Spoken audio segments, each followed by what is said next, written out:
विष्णुका 10 अवतार। हिन्दू धर्म अनुसार भगवान विष्णुका मुख्यतः 10 प्रमुख अवतार छन्। ती बाहेक पनि विष्णुका अन्य रूपहरू भए पनि अवतारकै रूपमा वर्णन गरिएका 10 अवतारहरू विज्ञान सम्मत पनि देखिएका छन्। विज्ञानले भने अनुसार आजभन्दा 390 करोड वर्ष पहिले घटेको एक प्राकृतिक घटनाबाट पृथ्वीमा जीवको उत्पत्ति भएको थियो। जीवको त्यो उत्पत्ति र विकास क्रमलाई क्रम विकास अर्थात इभोल्युसन भनेर भनिन्छ। इभोल्युसन अर्थात क्रमिक विकास सिद्धान्तको प्रतिपादन गर्नेमा चार्ल्स डार्विनलाई मुख्य वैज्ञानिक मानिन्छ, किनकि उनले अस्तित्वको लागि हुने संघर्षले नै जीवको उत्पत्ति र जीव लोप हुने सिद्धान्त प्रतिपादन गरेका थिए।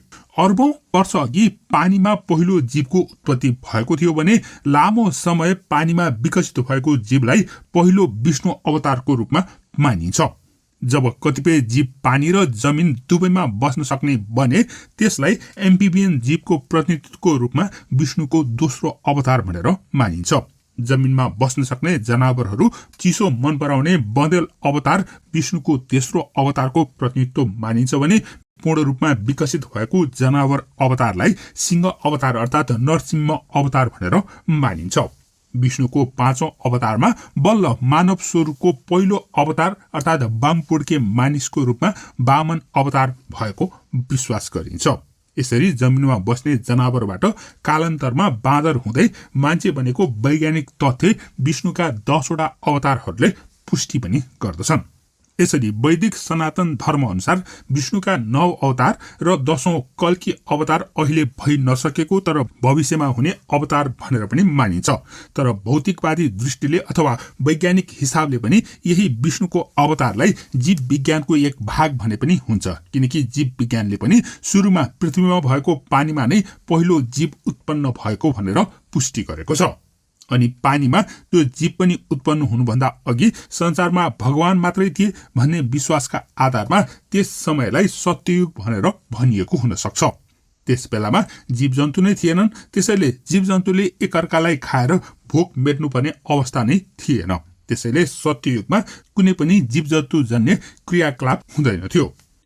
अब विष्णुका अवतारहरूका किम्वदन्तीहरू प्रस्तुत गरौं। सबैभन्दा पहिला विष्णुको पहिलो अवतार मत्स्य अवतारको बारेमा। प्राचीन समयमा सत्यव्रत नाम गरेका एक राजा थिए। उनी निकै ज्ञानी र सत्कर्मले भरिएका र भगवानका परम भक्त पनि थिए। ती राजा सत्यव्रत एक दिन कृतमाला नदीमा तर्पण गर्न लागेका थिए। त्यही बेला उनको हातमा एक सानो माछा आइपुगेछ। राजाले अचम्मित मानेर माछालाई हेर्न थाले। एकैछिनमा त्यो माछा त मान्छेले जस्तै बोल्न थाल्यो र राजालाई भन्यो, हे महाराज, मेरो रक्षा गर्नुहोस्। महाराजले सोधे, के भयो, तिमीलाई के आपदा आइलाग्यो र मेरो शरणमा आयो? माछाले भन्यो, महाराज, यी नदीका जीवहरू त भए मेरो आफ्नै जातिका ठूला माछाहरूले मलाई खाइदिन्छन्, त्यसैले म तपाईको शरणमा आएको छु, कृपया मेरो रक्षा गर्नुहोस्। सानो माछाको यस्तो बिन्ती सुनेर दयालु राजा सत्यव्रतले त्यस सानो माछालाई आफ्नो कमण्डलुमा राखे। तर समस्या के भयो भने त्यो माछा केही छिनमा नै बढ्न थाल्यो र उनको कमण्डलुमा नअटाउने भयो।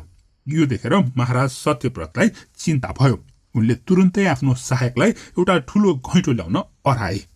घैँटोमा उनले माछालाई सारे, तर अचम्म चाहिँ के भयो भने निरन्तर बढिरहेको त्यो माछा घैँटोभित्र पनि नअटाउने हुन लाग्यो।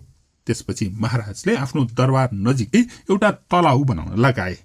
राजाका कारिन्दाहरूले पनि द्रुत गतिमा तलाउको निर्माण गरे अनि पानी भरेर माछालाई त्यस तलाउमा सारे। त्यो बीच माछाको आकार पनि बढी नै रहेको थियो। केही समयपछि माछा यति ठूलो भयो कि त्यो माछा तलाउमा समेत नहटाउने भयो।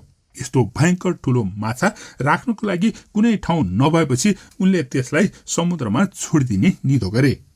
उनले माछासँग भने, हे माछा, अब तिमी ठूला भयो, मेरो तलाउमा पनि नअट्ने भयो, त्यसैले अब तिमी अट्ने भनेको ठूलो समुद्रमा मात्रै हो, त्यसैले अब म तिमीलाई समुद्रमा लगेर छोड्नेछु। यो सुनेर माछाले भन्यो, महाराज, मलाई त समुद्रमा बस्न अति नै डर लाग्छ। समुद्रमा त झनै ठूला ठूला जन्तुहरू हुन्छन्, तिनीहरूले मलाई तुरुन्तै खाइदिन्छन्। मलाई मर्न मन छैन महाराज, त्यसैले मलाई समुद्रमा नछोड्नुहोस्। माछाको यस्तो बिन्ती सुनेर महाराजले के गर्ने भनेर निर्णय नै गर्न सकेनन्। त्यस माछाको करुणाले भरिएको मधुर बाणी सुनेर राजा सम्मोहित पनि भएका थिए। अनि मान्छेले जस्तो बोल्न सक्ने माछाको बारेमा उनले अन्यत्र कतै सुनेका पनि थिएनन्। अनि त्यस्तै छिटो छिटो बढ्न सक्ने माछा पनि उनले अहिलेसम्म देखेका थिएनन्। अझ सम्मोहन गर्ने बाणी भएका माछा त पक्कै पनि साधारण माछा होइनन् भन्ने राजा सत्यव्रतलाई लाग्यो। त्यसैले राजाले हात जोडेर त्यस माछासँग प्रार्थना गर्न लागे, हे मत्स्य भगवान, तपाईँ पक्कै पनि साधारण माछा होइन, त्यसैले मलाई तपाईँको वास्तविक स्वरूपको दर्शन गर्ने तीव्र इच्छा छ। तपाईँको दर्शन दिनु भएमा म कृतज्ञ हुने थिएँ। राजाको यो विनम्र प्रार्थना सुनेर मत्स्य भगवान खुसी भएर भने, हे महाराज सत्यव्रत, तिम्रो प्रेमले म अत्यन्त खुसी छु, तर यस पृथ्वीमा आजको एक सातामा प्रलय हुनेछ। यस प्रलयकारी शक्तिले तिनै लोकलाई जलराशिमा डुबाइदिनेछ। सम्पूर्ण प्राणीको नष्ट गर्ने यस विपत्तिबाट जोगिन म तिमीलाई सहयोग गर्नेछु। यहाँबाट 5 कोस पर एउटा ठूलो डुङ्गा छ। त्यस डुङ्गामा तपाईका सबै प्रजा र भारदार अनि बिउ बिजन र अन्नहरू सार्नुहोला। त्यसै डुङ्गामा सप्तर्षिहरू पनि आउनेछन्। तिनै सप्तर्षिहरूका साथमा डुङ्गामा बस्नुहोस् अनि म यो विपत्तिबाट तपाईहरू सबैलाई बच्न सहयोग गर्नेछु। त्यस भयंकर आँधी र हुरीका कारणले त्यस डुङ्गा डगमगाउनेछ, तर त्यसलाई म उल्टिन दिने छैन। म ठूलो माछाको रूपमा तलबाट आधार दिएर रोक्नेछु, त्यसैले तपाईहरू आत्तिनु पर्दैन। यति भनेर ती माछा त्यहाँबाट अन्तर्धान भए। यो घटनाले अत्यन्त भयभीत र आत्तिएका महाराजले 5 कोस पर ठूलो डुङ्गा फेला पनि पारे। त्यस डुङ्गामा उनले सबै कुरा भरेर डुङ्गामा नै बास बस्न थाले। मत्स्य अवतारले भनेको जस्तै नै 7औं दिनमा ठूलो आँधी बिहारी आयो। सर्वत्र जलमग्न भयो भने सत्यव्रत बसेको डुङ्गा पनि जलमा तैरिन थाल्यो। केही क्षणमा नै सम्पूर्ण पृथ्वी जलमग्न भयो र त्यस विशाल समुद्रमा भयंकर ठूलो आँधी आयो। त्यस आँधीको बीचमा सप्तर्षिहरू पनि त्यही डुङ्गाको शरणमा आइपुगे। आँधीका कारणले डगमगाएको डुङ्गामा आफ्नो ज्यान जोगाउनको लागि जोड गरिरहेका महाराज र सप्तर्षिले भगवान मत्स्यको ध्यान गर्न थाले। त्यसै बेला समुद्रको बीचमा विशाल मत्स्य रूप भएका भगवान प्रकट भए। मत्स्य अवतार प्रकट भएको खुसियालीमा सप्तर्षिले आफ्नो डुङ्गाको डोरी माछाको सिङमा बाँधे। त्यसपछि मत्स्य अवतारले डुङ्गालाई आँधी हुरीबाट बचाएर शान्त समुद्रमा पुर्याए। त्यसरी त्यस प्रलयबाट बचाएका भगवान मत्स्यले समुद्र विहार गर्दै सत्यव्रतलाई ज्ञान र भक्तिका उपदेशहरू पनि दिएका थिए। यो त एउटा कथा भयो। त्यस्तै अर्को कथामा सम्पूर्ण वेदहरूलाई हयग्रीव नाम गरेको एक राक्षसले चोरेर लगेको रहेछ। सम्पूर्ण ऋषिमुनिहरूले वेद कहाँ लुकाइराखेका छन् भनेर ध्यान दृष्टिले विचार गर्दा त्यस हयग्रीव राक्षसले नै सबै वेदहरूलाई समुद्रमा नै लुकाइराखेको पत्ता लाग्यो। मनुष्यलाई समुद्रभित्र लुकाइएको वेद खोज्न मुस्किल हुने भएको हुनाले ऋषिहरूले भगवान मत्स्यको प्रार्थना गरेका थिए रे। भगवान मत्स्यले त्यस हयग्रीव राक्षसलाई मारेर वेदहरूको पनि उद्धार गरेका थिए भन्ने अर्को किम्वदन्ती रहेको छ। माछाको स्वरूपमा रहेको त्यस मत्स्य अवतारको बल वायु समान रहेको, बोलीमा पनि पानीको जस्तै मधुरता र सूर्य समान तेज हुन्छ भनेर भनिन्छ। त्यस्तै फूलको समान कोमलता, बिजुली झैं चमक हुनुको साथसाथै मेघको जस्तो बाणी भएको मत्स्य अवतार चराचर जगतको सृष्टिकर्ता, पालनकर्ता र संहारकर्ता पनि हो भनेर विश्वास गरिन्छ। यो त थियो भगवान विष्णुका 10 अवतारहरू मध्ये पहिलो अवतार मत्स्य अवतारको कथा। विष्णुका यी 10 अवतार अन्धविश्वास नभएर वैज्ञानिक तथ्यमा पनि आधारित रहेको पश्चिमी विज्ञानले पनि पुष्टि गरेको छ। पश्चिमी समाजमा जीव विज्ञान भनेर जीवहरूको उत्पत्तिको सिद्धान्त अर्थात् थ्योरी अफ इभोल्युसन प्रतिपादित हुनुभन्दा धेरै अघि नै जीवहरूको उत्पत्ति माछाबाट भएको भन्ने विश्वास प्रचलित रहेको थियो। आजभन्दा 3000 वर्ष अघि एक ग्रीक फिलोसोफरले मानिस माछाबाट विकसित भएको हो भनेर बताएका थिए। यो कुराको पुष्टि भने 200 वर्ष अगाडि डार्विनले गरेका हुनाले ती ग्रीक फिलोसोफरलाई पहिलो डार्विनिस्ट भनेर पनि भनिन्छ। जे होस्, डार्विनको सिद्धान्त पूर्वीय दर्शनमा विष्णु अवतारको रूपमा प्रतिपादित भएको पुष्टि गर्नको लागि विष्णुका सबै 10 अवतारहरूको चर्चा गर्नु उपयुक्त हुन्छ। त्यसैले अब चर्चा गरौं विष्णुका दोस्रो अवतार कुर्म अवतारको बारेमा। विष्णुको दोस्रो अवतार कुर्म अवतार कछुवा अवतार हो। यो जीव उत्पत्तिको दोस्रो अवस्था हो। पहिलो पानीभित्रको जीव बिस्तारै पानी बाहिर निस्कन सक्ने अवतार कछुवा अवतार हो, जुन पानीमा पनि बस्न सक्छ भने जमिनमा पनि बस्न सक्छ। कुर्म अवतार लिएका भगवान विष्णुले कछुवाको रूप धारण गरेर देवता र दैत्यहरूलाई समुद्र मन्थन गर्नको लागि सहयोग गरेका थिए भन्ने पौराणिक किंवदन्ती रहेको छ। यसरी विष्णुको दोस्रो अवतार पनि थ्योरी अफ इभोल्युसनको सिद्धान्त अनुरूप नै पानीमा उत्पत्ति भएका जीवहरू जमिनमा सरेको कुराको संकेत गरेको छ। मत्स्य अवतार पिसेज हो भने कुर्म अवतार रेप्टाइलहरूको अवतार हो। कुर्म अवतार कसरी भयो भन्ने पौराणिक कथा यस्तो रहेको छ। एकपटक स्वर्गका राजा इन्द्र ऐरावत हात्तीमा सवार भएर हिँड्दै गर्दा अचानक उनको भेट महर्षि दुर्वासासँग भएको रहेछ। दुर्वासा ऋषिले देवराज इन्द्रलाई स्वागत गर्दै आफूले घाँटीमा लगाएको माला निकालेर अर्पण गरेका थिए। देवराज इन्द्रले भने दुर्वासाले दिएको त्यस माला आफूले नलगाएर आफ्नो हात्ती ऐरावत गजलाई पहिराइदिएका थिए। ऐरावत हात्ती मत्था भएर झुलिरहेको थियो, त्यसैले उसको गलामा लगाइदिएको माला चुँडेर मालाका दाना भुइँमा खसे। यसरी खसेको मालालाई ऐरावत हात्तीले कुल्चिदियो। दुर्वासा ऋषि उसै त क्रोधले भरिएका ऋषि भनेर चिनिन्छन्। त्यसमाथि आफूले दिएको उपहारको त्यस्तो अपमान उनले सहन गर्न सक्ने कुरा नै थिएन। त्यसैले त्यस दृश्यले ऋषि दुर्वासालाई देवराज इन्द्रप्रति अत्यन्त क्रोध आयो। उनले देवराज इन्द्रलाई स्वर्गका राजा भएको घमण्ड प्रदर्शन गरेको भनी दोष लगाउँदै तुरुन्तै राज्य पच्युत होस् भन्ने श्राप दिए। त्यति मात्रै नभएर उनले इन्द्र र सम्पूर्ण देवहरूलाई आफ्नो सम्पूर्ण सामर्थ्य, शक्ति र सौभाग्य गुमाउने समेत श्राप दिए। त्यो घटनापछि देव र दानवबीच युद्ध हुँदा देवताहरू कमजोर साबित भए। राजा बलि नेतृत्वको असुर शक्तिले देव फौजलाई पराजित गर्यो र सम्पूर्ण ब्रह्माण्डमा आफ्नो कब्जा जमायो। यसरी दैत्यराज बलि स्वर्गका राजा भएपछि देवताहरू त्यहाँबाट भाग्न बाध्य भए। लुकेर बसेका देवताहरूले दानवहरूबाट स्वर्गलाई उम्काउन बेला बेलामा हमला गर्थे, तर दैत्यराजको अघिल्तिर उनीहरूको केही पनि जोर चल्दैन थियो। यसरी दैत्यहरूसँग हारेका देवताहरू अत्यन्त दुखी हुँदै ब्रह्माजीको समीपमा पुगेर प्रार्थना गर्न थाले, हे सृष्टिकर्ता ब्रह्माजी, दानवहरूले स्वर्गलाई हडपेर ध्वस्त पार्न थाले। अझ दैत्यराज बलिले संसारमा पनि उल्टो नियम चलाएर हजुरको सृष्टिको समेत विनाश गर्न थालेका छन्। यस अवस्थामा सृष्टिको बचाउ गर्न र स्वर्गबाट दैत्यराजलाई लखेट्न केही न केही उपाय नगरी नहुने भयो। यसको लागि हामी हजुरको शरणमा आएका छौं।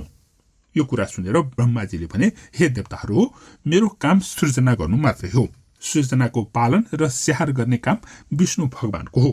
त्यसैले हिँड, म पनि विष्णुको समीप तिमीहरूसँगै जान्नेछु। उनलाई बिन्ती गरेमा केही न केही उपाय अवश्य पनि निस्कनेछ।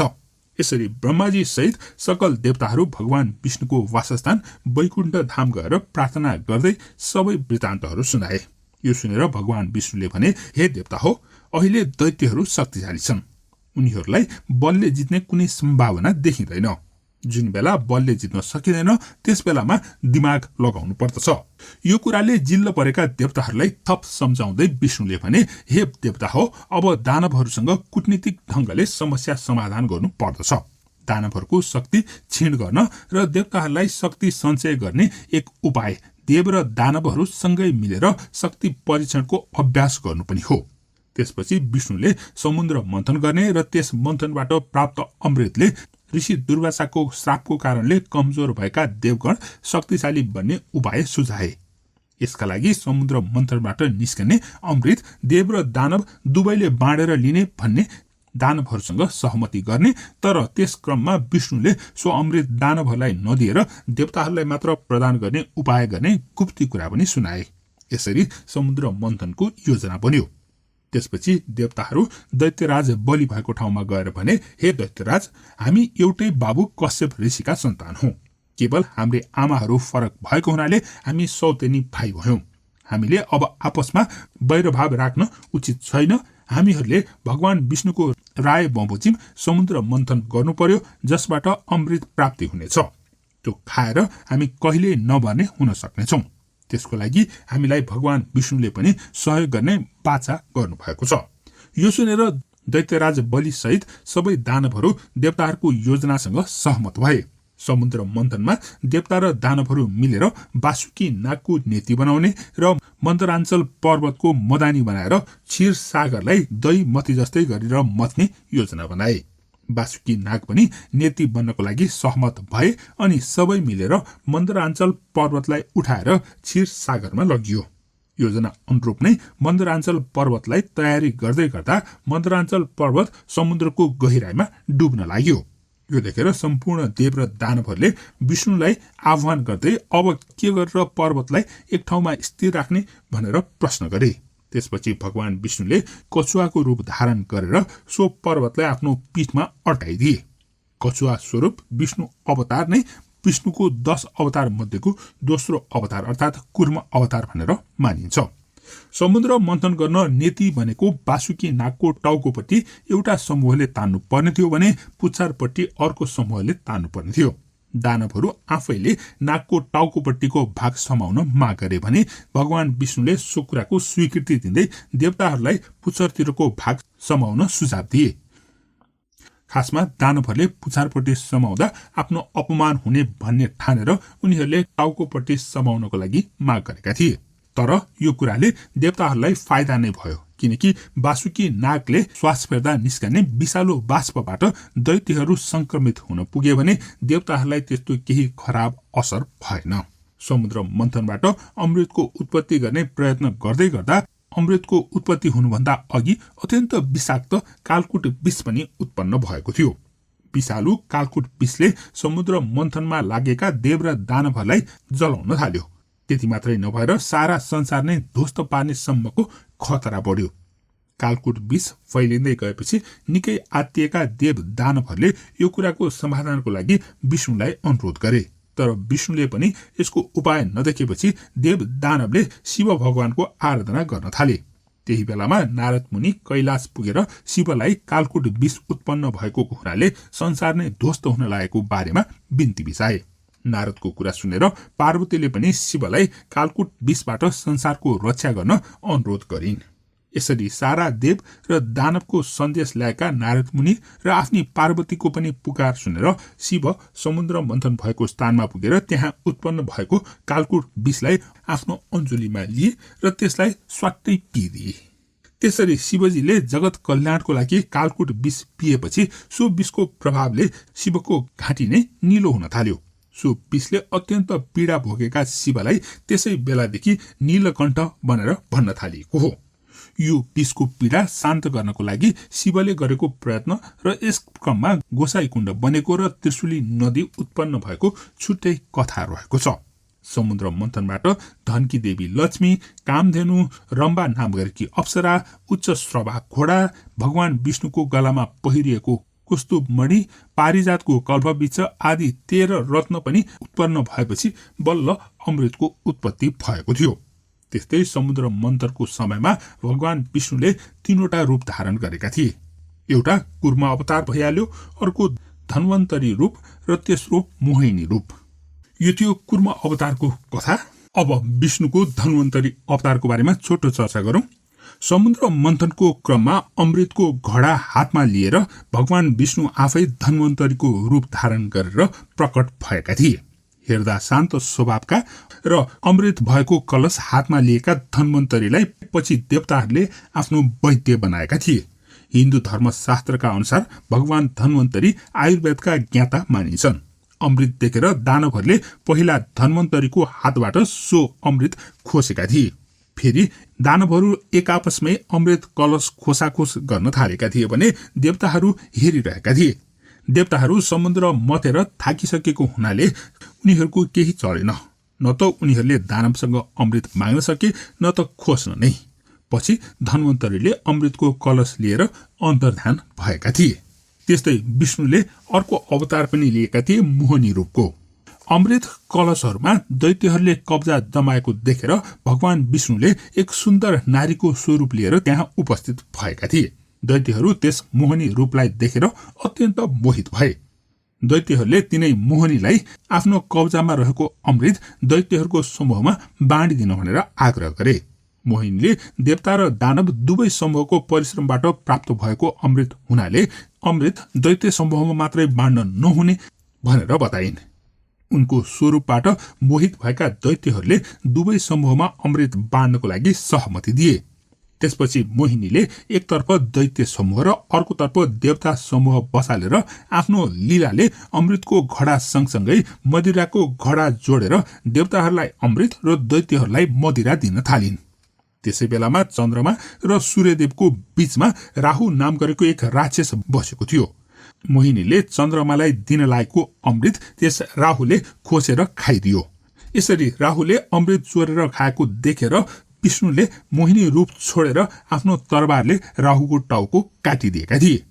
तर अमृत खाइसकेको हुनाले राहु टाउको काटिँदा पनि मरेन र त्यसलाई भगवान विष्णुले टाउको तर्फको भाग राहु ग्रह र खुट्टा तर्फको भाग केतु ग्रह बनाई देवताहरूको समूहमा नै राखेका थिए। विष्णुको मोहिनी रूपको बारेमा कथा मैले यसअघि पनि प्रस्तुत गरेको थिएँ। त्यस्तै अर्को देवासुर संग्राम। मोहिनी रूपी विष्णुले छल कपट गरेको थाहा पाएपछि दैत्यहरूले फेरि देवताहरूमाथि आक्रमण गर्न थाले।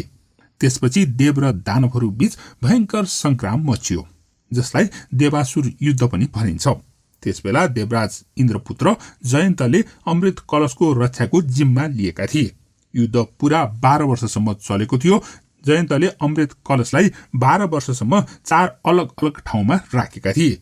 जहाँ जहाँ जयन्तले अमृत कलश अर्थात् कुम्भ कलशलाई लुकाएका थिए तिनै ठाउँहरूमा प्रत्येक 12 वर्षमा कुम्भ मेला लाग्ने गर्दछ। कुम्भ कलश राखिएको ठाउँमा अमृतको छिटा परेको विश्वास गरिन्छ। देवता र दैत्य युद्धमा अधिकतर दैत्यहरू मारिएका थिए भने अमृत खाएको हुनाले देवताहरू मरेनन्। अन्ततः देवताहरूको विजय भएर देवताहरूले पुनः स्वर्ग प्राप्त गरेका थिए। पछि गएर देवताहरूले भगवान कुर्मको प्रार्थना गरे। भगवान कुर्मले देवताहरूलाई जसले भगवानको आशा राखेर काम गर्छ त्यसलाई सत्य सुख प्राप्त हुन्छ, जो घमण्ड र अभिमानको सहारा लिएर काम गर्छ त्यसले कहिले पनि अमृत जस्तो सुख प्राप्त गर्न सक्दैन भन्ने उपदेश दिएर अन्तर्ध्यान भएका थिए भन्ने किम्वदन्ती रहेको छ। यो थियो कुर्म अवतारको बारेमा सम्पूर्ण विवरण। विष्णुको दोस्रो अवतारपछि विष्णुको तेस्रो अवतार भएको थियो बराहको रूपमा। विष्णुको तेस्रो अवतार पूर्ण रूपमा जमिनमा बस्ने जनावरको रूपमा भएको थियो। तर पनि यो अवतार पनि चिसो ठाउँ नै मन पराउने बँदेल अवतार र पानीभित्र रमाउने हिप्पोपोटामसको अवतार हो। अनि भगवान विष्णुले बराह अर्थात् बँदेलको रूप लिएको दिनको सम्झनामा बराह जयन्ती मनाउने प्रचलन रहेको छ। बराह जयन्तीको अवसरमा पृथ्वीलाई लात्तीले हानेर समुद्रमा डुबाउने हिरण्यकश्यप नाम गरेको राक्षसको वध गरेर समुद्रमा डुबेको पृथ्वीलाई उद्धार गर्ने बराह अवतारको कथा प्रस्तुत छ। पौराणिक कालको कुरा हो। सप्तर्षि मध्येका एक ऋषि कश्यप ऋषिले भगवानको पूजा अर्चना गरिसकेपछि खीरको आहुति दिएर सन्ध्यामा प्रार्थनामा ध्यानस्थ भएर बसिरहेका थिए। उनकी पत्नी दिति, जो दक्ष प्रजापतिकी एक छोरी थिइन्, उनलाई भेट्न भनेर आएकी थिइन्। कामातुर दितिले कश्यप ऋषिलाई अनेक हावभाव गरेर आकर्षित गर्न थालिन्। उनले आफ्नो इच्छा व्यक्त गर्दै भनिन्, हे स्वामी, अहिले मलाई पुत्र प्राप्तिको उत्कट लालसा भयो। यो सुनेर कश्यप ऋषि भन्दछन्, हे प्रिय, म तिम्रो इच्छा अनुरूप पुत्र त अवश्य दिनेछु, तर यसको लागि तिमीले एक प्रहर अरू प्रतीक्षा गर्नुपर्नेछ, किनकि अहिले सन्ध्याकाल हो।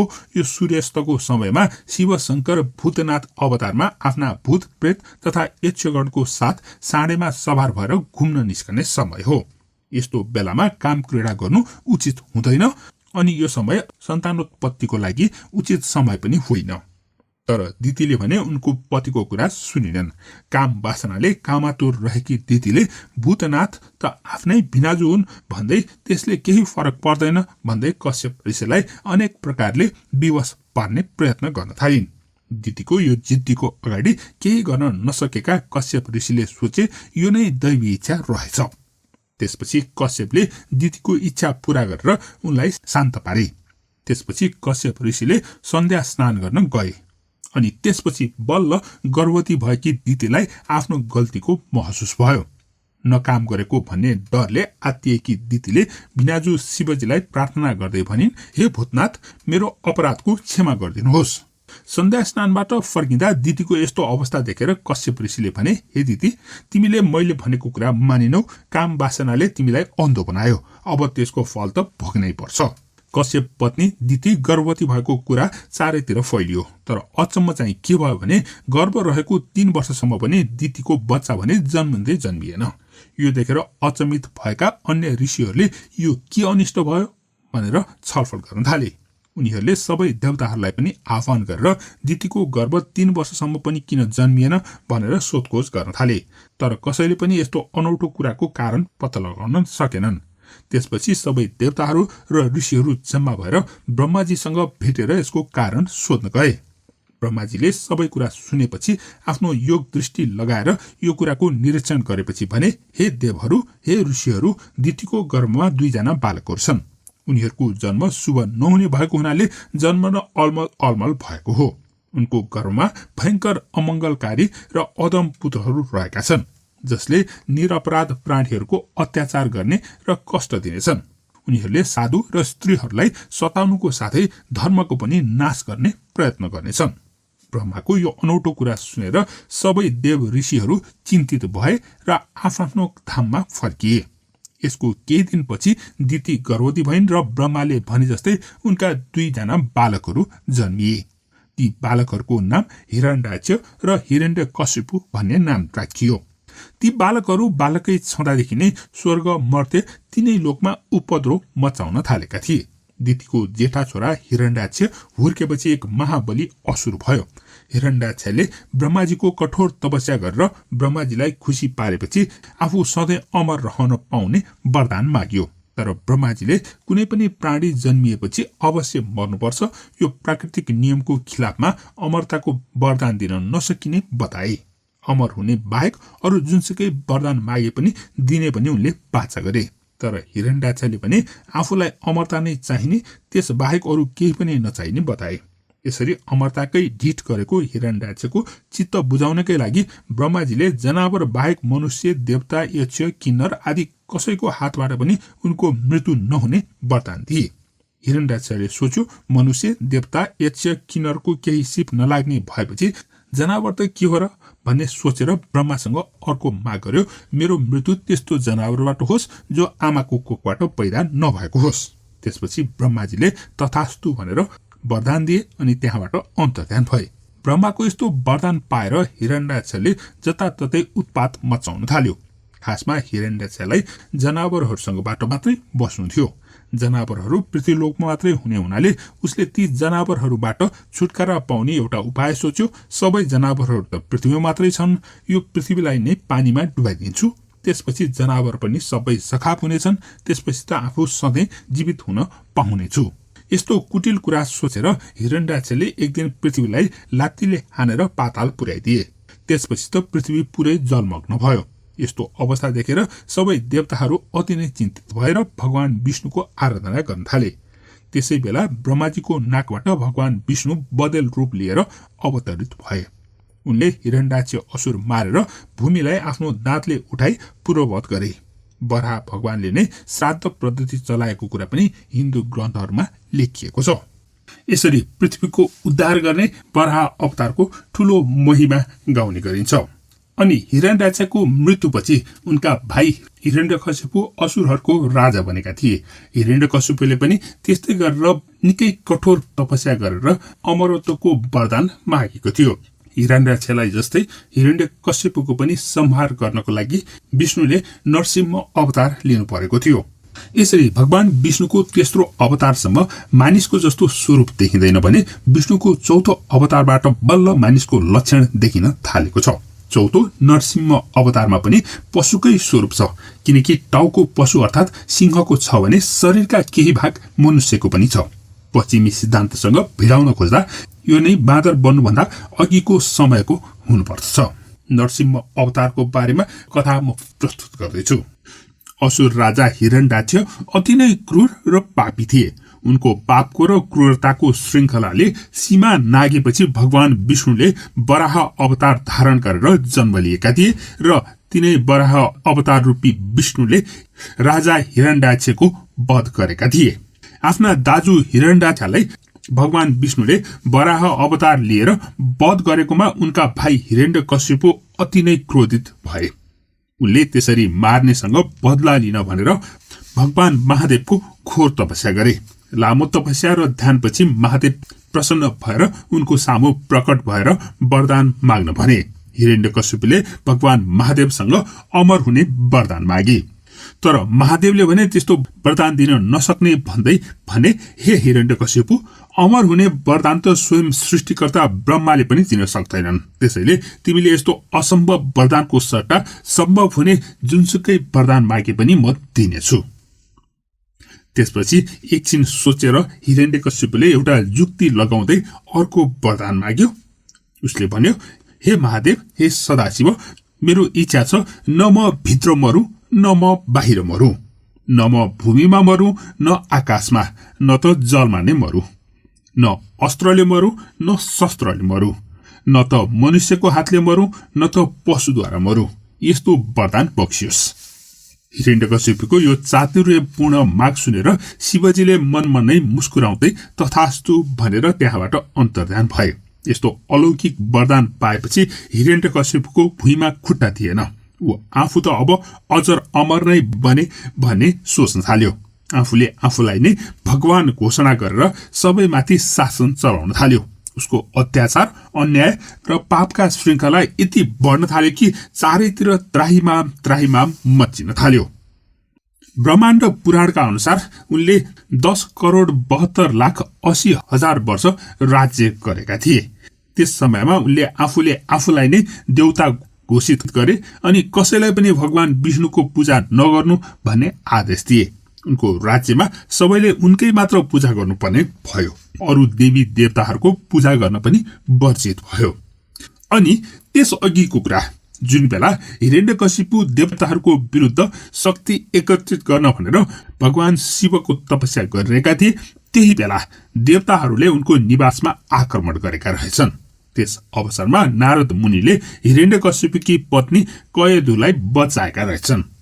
नारद मुनिले बचाएको बेला कयदु गर्भवती थिइन्। त्यसबेला नारद मुनिले कयदुलाई दिएको आज्ञा र ज्ञानले उनको गर्भमा हुर्किरहेका बालकलाई समेत प्रभाव पार्यो र उनी विष्णु भगवानका अनन्य भक्त बन्न पुगे। केही समय पश्चात हिरण्यकशिपुको दरबारमा एउटा बालकको जन्म भयो, जसको नाम प्रहलाद भनेर राखियो। प्रहलाद बुझ्ने हुन थालेपछि बिस्तारै बिस्तारै उनका पिताले आफूले आफैलाई भगवान ठानेको भ्रमलाई अस्वीकार गर्न थाले। पछि उनी हुर्कँदै ठूलो हुँदै जाँदा उनी विष्णुको एक अनन्य भक्त भनेर चिनिए, जुन कुरा उनका पिता हिरण्यकशिपुलाई भने फिटिक्कै मन परेको थिएन। सबै जनतालाई आफै देवता हुँ भनेर स्थापित गर्न सफल भएका राजाको आफ्नै घरमा जन्मेको राजकुमारले आफ्नै पिताका विरुद्ध काम गर्न थालेपछि हिरण्यकशिपुलाई असह्य भयो। त्यसैले उनले आफ्ना पुत्रलाई आफ्नो पुत्र नभनिकन उनका आफ्नै पुत्र भए पनि प्रहलादलाई उनले आफ्नो बाटोबाट हटाउने प्रयास गर्न थाले। यसरी आफ्नै पिता हिरण्यकशिपुले आफ्नै पुत्र प्रहलादलाई मार्नको लागि अनेक प्रयत्न गर्न थाले। तर उनले गरेका धेरै प्रयत्नहरू सबै विफल भए। त्यसपछि उनले आफ्नी बहिनीलाई त्यस कार्यको जिम्मा लगाउने भए। हिरण्यकशिपुकी बहिनी अर्थात् प्रहलादकी फुपू होलिकासँग आगोले नजलाउने एउटा पछ्यौरा थियो। हिरण्यकशिपुकी बहिनी होलिकाले घोर तपस्या गरेर ब्रह्माबाट एउटा पछ्यौरा वरदान पाएकी थिइन्, जुन ओडेर आगोमा बस्दा पनि आगोले जलाउन सक्दैन थियो। त्यसैले उनले त्यो पछ्यौरा ओडेर प्रहलादलाई आफ्नो काखमा राखेर आगो ताप्न भनेर बोलाइन्। त्योभन्दा अगाडि नै होलिकाले आफू बस्ने ठाउँमा एउटा छिट्टै आगोले टिप्न सक्ने दाउराको आसन बनाएकी थिइन्। बालक प्रहलादलाई काखमा राखेर बसेको आसनमा जब आगो दन्किन थाल्यो, उनले ओडेको आगो नटिप्ने पछ्यौरालाई हावाले उडाएर प्रहलादलाई छोपिदियो र प्रहलादलाई केही भएर होलिका जलेर खरानी भइन्। होलिका जलेर खरानी भइसकेपछि पनि हिरण्यकशिपुले आफ्ना पुत्रको वध गर्ने अनेक उपाय गरि नै रहे, तर भगवान विष्णुको कृपाले उनी प्रत्येक पटक बाँचि नै रहे। हिरण्यकशिपुको अत्याचारले सीमा नागेपछि भगवान विष्णुले उनको अन्त्य गर्ने निर्णय गरे। तर त्यसको लागि महादेवले हिरण्यकशिपुलाई दिएको वरदानको पनि उल्लङ्घन नहुने गरी उनको वध गर्नु पर्ने थियो। त्यसैले भगवान विष्णुले नरसिंहको अवतार लिएका थिए। यो नरसिंह अवतार न त नर थियो न त सिंह नै थियो, दुवैको मिश्रण भएको एक जीव थियो।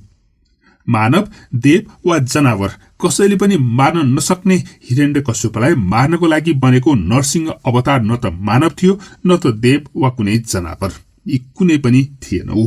अनि नरसिंह अवतार सन्ध्याकालीन समयमा प्रकट भएको थियो। त्यसैले यो न त दिन थियो न त रातको समय नै थियो। अनि नरसिंहले हिरण्यकश्यपलाई मार्न भनेर दैलोमा लिएर गएका थिए, जुन न त भित्र थियो न त बाहिर नै। अनि हिरण्यकश्यपलाई आफ्नो काखमा राखेका थिए। त्यो न त पृथ्वी थियो न त अन्तरिक्ष अथवा न त जल नै थियो। अनि नरसिंहले हिरण्यकश्यपलाई मार्नको लागि आफ्नै नङको हतियार बनाएका थिए। यसरी मारेपछि उनको नङ न त हात थियो न त हतियार। यसरी सबै प्रक्रिया मिलाएर हिरण्यकश्यपको वध गरे नरसिंह अवतारले। हिरण्यकश्यपको वध गरिसकेपछि पनि नरसिंह अवतारको रिस भने शान्त भएको थिएन। त्यसैले सबै देवी देवताहरू लक्ष्मीलाई उनको रिस शान्त गर्न अनुरोध गर्न पुगे। तर लक्ष्मीले पनि उनको क्रोध शान्त गर्न आफू सक्षम नरहेको बताएपछि ब्रह्माले प्रहलादलाई नै नरसिंहको सामु प्रस्तुत गरेका थिए। यसरी आफ्नो भक्त प्रहलादलाई आफ्नो अघिल्तिर देखेपछि बल्ल नरसिंहको क्रोध शान्त भएको थियो भन्ने किंवदन्ती रहेको छ। नरसिंह अवतारपछि भगवान विष्णुको 5औं अवतार हुन्छ वामन अवतार। वामन अवतार पुड्का मानिसहरूको रूपमा मानव बन्न खोजेको तर मानव स्वरूप नबनेको अवस्थाको यो अवतार भनेर विश्वास गरिन्छ। पौराणिक कालमा बलि राजाको यश र कीर्ति चारैतिर फैलिएको थियो। यी असुर राज अति नै बलशाली भएको हुनाले उनको नाम नै महाबली भनेर राखिएको थियो। हुन पनि सम्पूर्ण ब्रह्माण्डमा उनी जस्तो बलशाली कोही पनि थिएन। बलि राजा भगवान विष्णुका एक ठूला उपासक पनि थिए। महाबलीको हजुरबाको पालादेखि नै उनको परिवार विष्णु भगवानको उपासकको रूपमा विश्व प्रसिद्ध भएको थियो, किनकि उनका हजुरबुवा थिए प्रहलाद। प्रहलाद भगवान विष्णुका उपासक र भक्त थिए भन्ने किंवदन्ती तपाईले पनि सुन्नु भएकै होला। प्रहलादका पिता हिरण्यकश्यपको अन्याय र अत्याचारबाट प्रहलादलाई बचाउन भगवान विष्णुले नरसिंह अवतार लिएको बारेमा छुट्टै र रोचक कथा छ। त्यो कथा सम्भवतः होलीको अवसरमा प्रस्तुत गर्ने नै छु। अहिले भने प्रहलादका नाति विरोचरणका पुत्र महाबलीको कथा। बलि राजा पनि उनका हजुरबुवा जस्तै भगवान विष्णुका भक्त थिए, उपासक थिए। उनले विष्णु भगवानको अति नै निष्ठापूर्ण आराधना गर्ने गर्दथे। त्यस्तै उनी एक ज्ञानी र ध्यानी हुनुका साथसाथै सबैलाई माया गर्ने एक उच्च कोटिका असुर राजा थिए। उनले कसैलाई पनि कुनै प्रकारको विभेद गर्दैनथे। उनको राज्यमा सबै प्रजा अति नै खुशी र सुखी थिए। यस्ता ध्यानी र ज्ञानी राजाले आफ्नो तप बलले एकचोटि अमृत पनि प्राप्त गर्न सफल भएका थिए। त्यसपछि सुर असुर बीचको संग्राम हुँदा मरेका आफ्ना सबै सैनिकहरूलाई जीवित तुल्याएर फेरि युद्धको लागि उनले तयार गर्ने गर्दथे। यसरी उनले आफ्ना मरेका सैनिकहरूलाई पनि जिउँदो बनाउँदै युद्धमा पठाउँदै गर्दा उनले धेरै युद्धहरू सजिलै जित्न सफल भएका थिए। उनको जितको उन्मादले उनले पातालको सँगसँगै पृथ्वीलोकमाथि पनि विजय प्राप्त गर्न सके। त्यस्तै केही युद्ध पश्चात उनले स्वर्गलोकमाथि पनि विजय प्राप्त गर्न सके। यसरी उनी तीनै लोकका राजा भनेर शासन गर्न थाले। यति गर्दा पनि उनी सबैमा कुनै भेदभाव नगरिकन सबैलाई खुशी र सुखी नै राखेर शासन गर्न सक्षम भएका थिए। उनी जप तपको बलले अझै शक्तिशाली र प्रभावशाली भइरहेका थिए। बलि राजाले स्वर्गमाथि पनि विजय प्राप्त गरेकोमा स्वर्गका राजा इन्द्र र स्वर्गमा बस्ने देवताहरूलाई साह्रै नै सकस भयो। इन्द्रादि सबै देवगणहरू विष्णुकोमा प्रार्थना गर्न पुगे, हे भगवान विष्णु, बलि राजाले स्वर्ग पनि हडपेर हाम्रो बिजोग नै बनाइदिए। उसबाट स्वर्ग फिर्ता ल्याउने उपाय गर्नु पर्यो। विष्णु भगवानले भने, हे देवगण, बलि राजाले कुनै जस्तो खराब काम पनि त गरेका छैनन्, अनि उनी मेरो सबैभन्दा ठूलो भक्त पनि हुन्। यसमा म के गर्न सक्छु र? देवगणको गुनासो थियो, भगवान, उसले हाम्रो बिजोग गरिदिएको छ। हामी कहीँका पनि रहेनौ। तीनै लोक एकैजनाले शासन गर्यो भने त आकाश, पृथ्वी र पाताल भनेर छुट्याउनुको पनि के मतलब भयो र? यसरी शासन गर्दै जाँदा सर्वत्र व्यथिति हुँदै जान्छ। त्यसैले बलि राजालाई यो अनिष्ट गर्न दिनु हुँदैन। भगवान विष्णुले केही क्षण सोचेपछि उनले भने, म केही उपाय गरौँला। यति भन्दै उनले इन्द्रादि देवताहरूलाई विदा गरे। उता आकाश पाताल र पृथ्वीलोक तीनै लोकको राज्य गरेर बसेका बलि राजाले लोक कल्याणको कार्य निरन्तर गरिरहेका थिए। उनले दीन दुखीको सहायता गर्ने धर्म कर्मको काम पनि गरिरहेका थिए। यसै क्रममा उनले विजय उत्सव मनाउनको लागि एउटा ठूलो यज्ञ अनुष्ठान गर्ने निर्णय गरे। महाबलीको यस निर्णयलाई उनका 100 जना छोराहरू र छोरी रत्नमालाले पनि सहयोग गर्ने भए। त्यसको लागि उनले सम्पूर्ण तयारी गरेर देश विदेशका सबैलाई निमन्त्रणा गरे। पाताल लोकमा चलेको यज्ञ निर्विघ्न रूपले चलिरहेको थियो। आगन्तुकहरूले आफ्नो इच्छा अनुसारको स्वागत सत्कार र भोजन प्राप्त गरिरहेका थिए। सबै अत्यन्त खुसी थिए। सबै बलिराजाको जय जयकार गरिरहेका थिए। यतिकैमा त्यस यज्ञस्थलमा एक वामपुटके व्यक्ति उपस्थित भए। एक मनमोहक बालकको जस्तो आकार प्रकार भए पनि अनुहार भने परिपक्व व्यक्ति भएका ती व्यक्तिलाई देखेर सबैजना अचम्मित भएका थिए। ती बामनलाई देखेर बलिराजाकी पुत्री रत्नमाला पनि अति नै मोहित भइन्। उनले आफूलाई पनि त्यस्तै क्युट बालकलाई जन्म दिन मन लागेको बताइन्। रत्नमाला आफैले ती बालक जस्ता देखिने बामनलाई डोर्याएर उनले आफ्ना पिताको सामु पुर्याइन्। सबैलाई जस्तै बलिराजाले ती बामनको पनि स्वागत सत्कार गरे। यज्ञमा आगन्तुकहरूको इच्छालाई सर्वोपरि मान्ने बलिराजाले उनको सबै इच्छा पूरा गरिदिने वचन पनि गरेका थिए। ती बामनले राजा बलिलाई 3 पाइलाले भेट्नेसम्मको जमिन दान गरिदिन अनुरोध गरे। वामपुटके मानिसको 3 पाइलाले भेट्ने जमिन कति पो हुन्थ्यो र? त्यसैले बलिराजाले उनको माग सहर्ष स्वीकार गरे। तर खासमा ती बामन नभएर भगवान विष्णुको बामन अवतार थियो। उनी बलिराजाको परीक्षण गर्न भनेर बामन अवतार लिएर राजा बलिको यज्ञस्थलमा पुगेका थिए। उनले आफ्नो स्वरूप परिवर्तन गरेर बलिराजासँग आफ्नो एक पाइलामा सम्पूर्ण आकाश समाहित गरेर आकाश मागे। त्यसपछि दोस्रो चरणमा उनले सम्पूर्ण पृथ्वीलाई आफ्नो पाउमुनि पारेर पृथ्वी बलिराजासँग मागे। उनको यस्तो माग सुन्ने बित्तिकै राजा बलिले बुझे कि यी बामन साधारण मानिस पक्कै होइनन्, भगवान विष्णुकै अवतार हुनुपर्छ भन्ने। त्यसैले उनले तेस्रो चरणको लागि पाइला चाल्नै लाग्दा बामन अवतारको खुट्टा आफ्नो टाउकोमा राखेर बिन्ती गरे कि हे परमेश्वर, मेरो अधीनमा भएको सबै दान गरे। हे प्रभु, अब तपाईले मेरो अनुरोध स्वीकार गरेर मेरो यो बगैँचामा बस्नुहोस्। त्यसपछि ती बामन अवतार वैकुण्ठ लोक छोडेर पाताल लोकमा बस्न थाले। बलिराजाले बामन अवतारलाई पूजा अनुष्ठान गरेर पाताल लोकमा आफ्नो बगैँचामा प्रतिष्ठापित गरे। एकातिर राजा बलि खुसी थिए भगवानलाई आफ्नो साथमा राख्न पाएकोमा, अर्कोतिर देवी लक्ष्मी भने निकै नै निराश भइन्। आफ्ना स्वामी भगवान विष्णुलाई बलिले आफ्नो साथमा राखेपछि उनी भगवान विष्णुलाई फिर्ता ल्याउने उपाय सोच्न थालिन्। देवी लक्ष्मीले एक गरिब आइमाईको रूप धारण गरेर पाताल लोक पुगिन्। अनेक यत्नपछि उनी बलिराजाको सामुन्ने पुगिन्। राजाले उनीप्रति दया गरेर राजदरबारमा नोकरी दिए।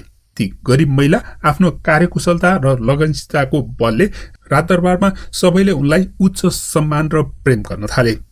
उनले राजा बलिलाई आफ्नो दाई बनाएर उनको बहिनी बनिन्।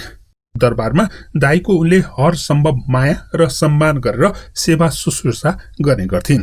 तिनै गरिब रूपी लक्ष्मीले श्रावण पूर्णिमाको दिनमा बलि राजाको हातमा एउटा काँचो धागो बाँधिदिन्।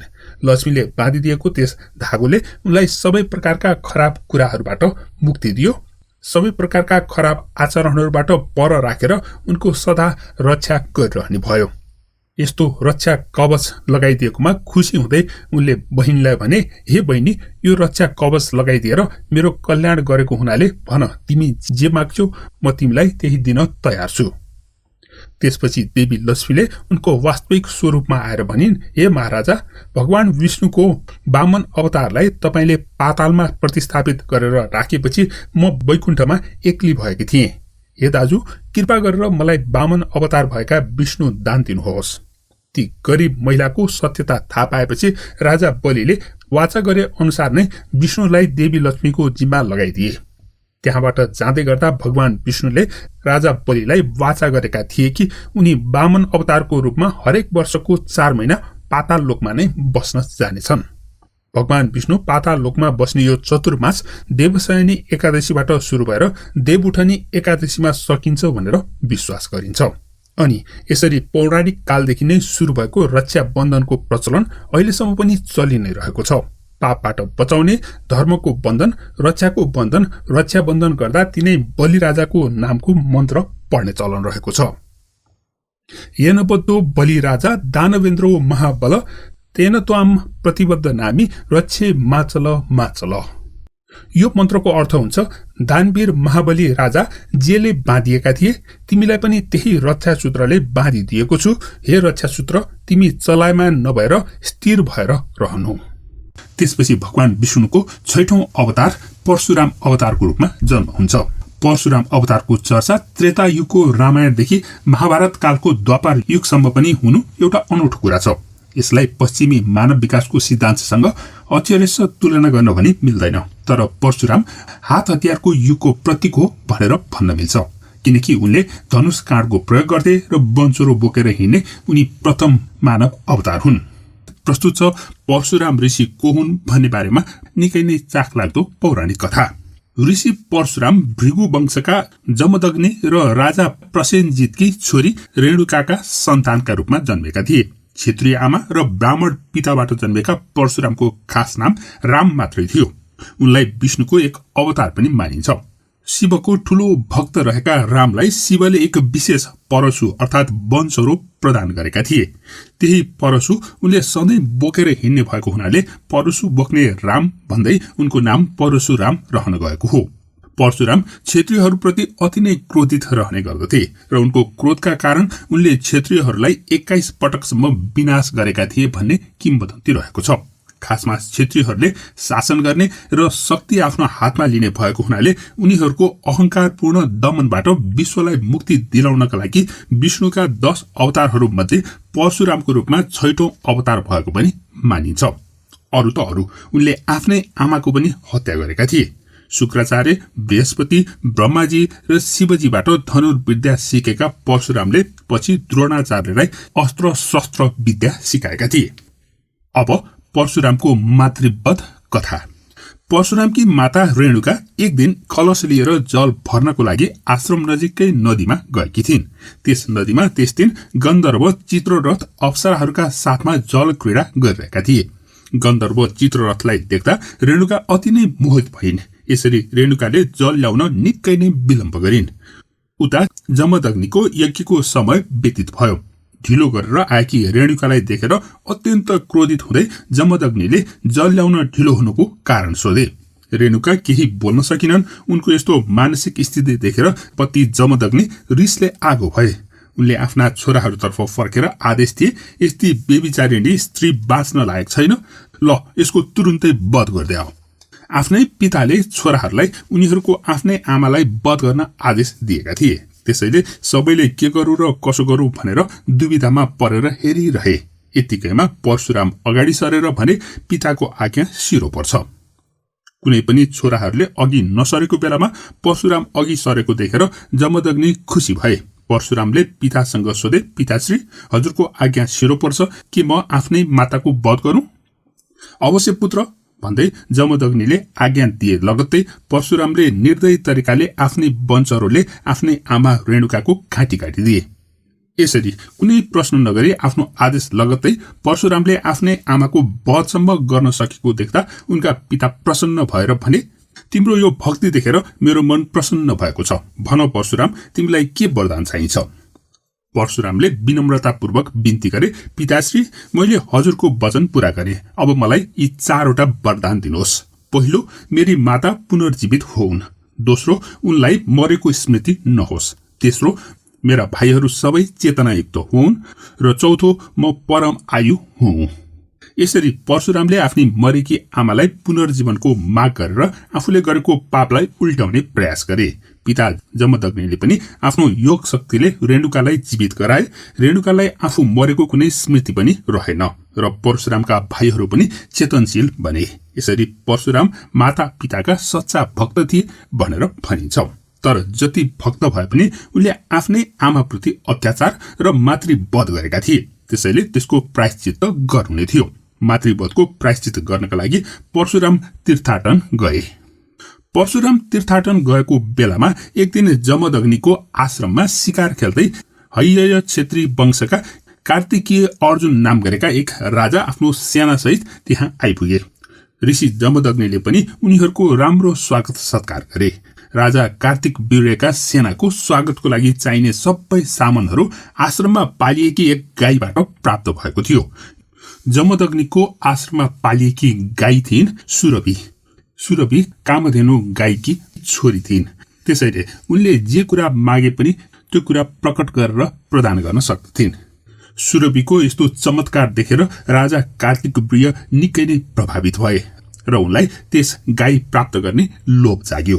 त्यसैले उनले ऋषिबाट ती गाई प्राप्त गर्नको लागि ऋषिसँग मागे। तर जमदग्निले आफ्नो जीवनयापन चलाइरहेकी ती गाई दिन नसक्ने कुरा बताए। यो कुरा सुनेर राजा कार्तिवीर्य अर्जुन निकै नै क्रोधित भए र उनले आफ्नो सेनालाई लगाएर गाई लुटेर लग्न आदेश दिए। राजाको आज्ञा अनुसार सेनाले ऋषि जमदग्निलाई बन्धक बनाएर गाई लुटेर लगे। त्यस बेलामा परशुराम आश्रममा थिएनन्। उनी मातृवधको प्रायश्चित गर्नको लागि तीर्थाटनमा निस्केका थिए। जब परशुराम आश्रममा फर्केर आए तब सबै कुरा थाहा पाएर परशुराम अति नै क्रोधित भए। परशुरामले आफ्नो परशु अर्थात वञ्चरो बोकेर राजा कार्तिक वीर्यको राज्यमा गएर राजालाई ललकारे। राजा कार्तिक वीर्यका हजारवटा हातहरू थिए। परशुरामले राजा कार्तवीर्यसँग युद्ध गरे र उनका सबै हजारवटा हातहरूलाई काटेर 2वटा हात मात्रै बाँकी राखे। अनि उनले भने, ल अब तँलाई मैले मानव बनाए, अबदेखि तैले दानवता छोडेर मानवतामा परिणत हुनु भनेर गाई लिएर परशुराम आफ्नो आश्रममा फर्किए। त्यसपछि परशुराम फेरि तीर्थाटनमा गएको बेलामा राजा कार्तवीर्यका छोराहरू ऋषि जमदग्निको आश्रममा आएर ऋषि जमदग्निलाई मारेर उनको गाई फेरि लिएर गए। परशुराम आश्रममा फर्किएपछि उनकी आमा रेणुकाले सबै कुरा बताएर विलाप गर्न थालिन्। रेणुकाले छाती पिटेर रुन थालिन्। यो देखेर परशुरामलाई साह्रै रिस उठ्यो र जति पटक रेणुकाले आफ्नो छाती पिटेकी थिइन् त्यति नै पटक क्षत्रियहरू सबैको विनाश गर्ने परशुरामले अठोट लिए। यसरी रुँदा रेणुकाले 21 पटकसम्म आफ्नो छाती पिटेकी रहेछन्। अनि परशुरामले पनि 21 पटकसम्म पृथ्वीभरि घुमेर सबै क्षत्रियहरूको विनाश गरे। त्यसपछि सबै क्षेत्रीय स्त्रीहरूले ब्राह्मणहरू मार्फत सन्तान उत्पादन गरेका थिए रे। यसैगरी परशुरामले पृथ्वीमा बढेको पापहरूलाई नष्ट गरेर नयाँ धर्मको स्थापना गरेका थिए। त्यसपछि परशुरामले त्रेतायुगमा भगवान रामसँग मिलन गरेका थिए। अनि त्यस बेलामा परशुरामको तेज रामले आफूमाथि लगेर परशुरामलाई एक सामान्य ऋषि बनाइदिएको प्रसंग रामायणमा उल्लेख भएको छ। यो थियो परशुरामको बारेमा एक चाखलाग्दो किंवदन्ती। त्यसपछि भगवान विष्णुको 7औं अवतार हुन्छ रामको रूपमा। राम अवतारको समय वन मान्छेको समय हो भन्ने रामायणमा प्रष्टसँग लेखिएको छ। हनुमान र सुग्रीवहरूको अस्तित्व विष्णुको 7औं अवतारमा देखिएको छ। त्यस समय अर्थात राम अवतारको समयलाई त्रेतायुग भनेर मानिएको छ। त्रेतायुगमा मानिसहरू अति नै सोझा थिए, तर बिस्तारै उनीहरूमा लोभ मोहको सुरुवात भएको देखिन्छ। झै झगडा र अपहरणको काम सुरु भएको अर्थमा रामायणलाई लिन सकिन्छ। तर यस बेलामा पनि मानिसहरूमा दुर्गुण भन्दा सद्गुण नै बढी भएको जस्तो देखिन्छ। विष्णुले रामको अवतार लिनुको कारण यस्तो रहेछ। नारद मुनि एकदमै ठूला तपस्वी थिए र उनी भक्त पनि थिए। सांसारिक वस्तुहरूमा उनको मन कहिल्यै पनि भुल्दैन थियो। उनी एक आवाल ब्रह्मचारी थिए र बिहे गर्न उनको सुरसार नै थिएन। इन्द्रको दरबारमा आउने जाने गर्दा नारद मुनि उर्वशी, रम्बा, तिलोत्तमा जस्ता राम्रा राम्रा अप्सराहरू देख्ने गर्थे। तर उनले कसैको पनि वास्ता गर्दैनथे।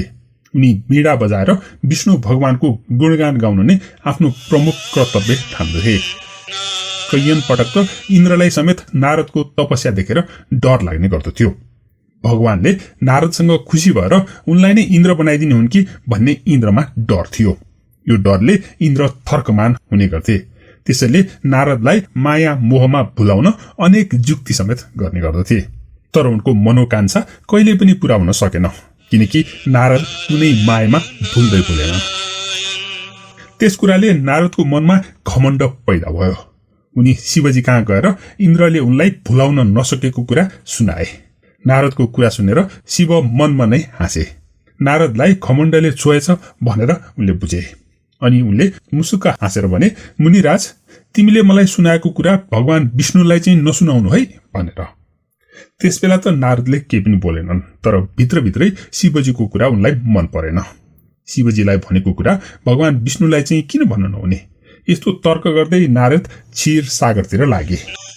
यहाँ भगवान विष्णुले नारद मुनिको स्वागत गर्दै भने, आऊ मुनिराज, यसपटक त धेरै दिनपछि दर्शन दियो नि, के छ त हालखबर?